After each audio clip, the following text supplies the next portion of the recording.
زوج كان يترك زوجته ويسافر، فكانت هي تذهب إلى صديق زوجها ليفعلوا الفاحشة معا. لن تصدق ما حدث بعد ذلك. ابقوا معنا. لكن قبل أن نبدأ أدعوكم لعمل لايك للفيديو والاشتراك بالقناة وتفعيل جرس الإشعارات ليصلكم كل جديد.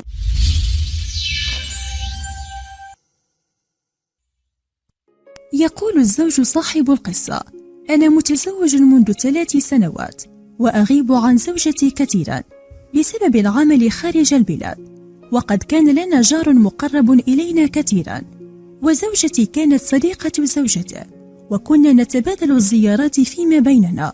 وفي يوم من الأيام طلبت زوجتي أن ندعو جارنا وزوجته للعشاء في أحد المطاعم لكونهم قاموا بدعوتنا عدة مرات، فيجب أن نرد لهم الدعوة. وفعلا دعوتهم، وفي ليلة الدعوة حصل خلاف بسيط بيني وبين زوجتي، إلا أن الدعوة لم تلغى.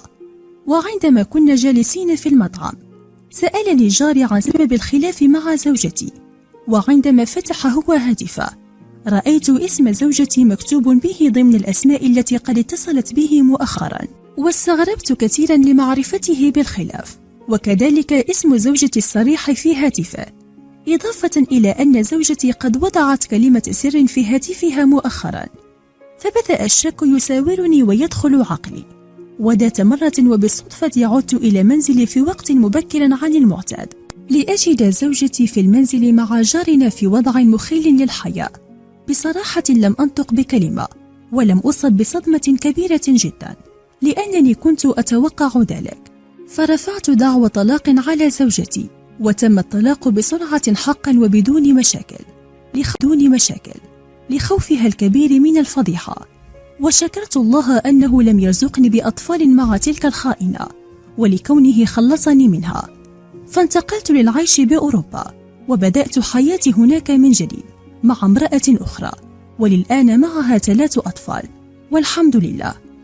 والعبرة من هذه القصة: تأكد جيدا قبل زواجك أن الذي أو التي ستشاركك حياتك يجب أن يكون أو تكون ذات خلق ودين شكرا لكم على المشاهدة، وأنتظر تعليقاتكم المحفزة والمشجعة، وبإذن الله سأرد عليها جميعا.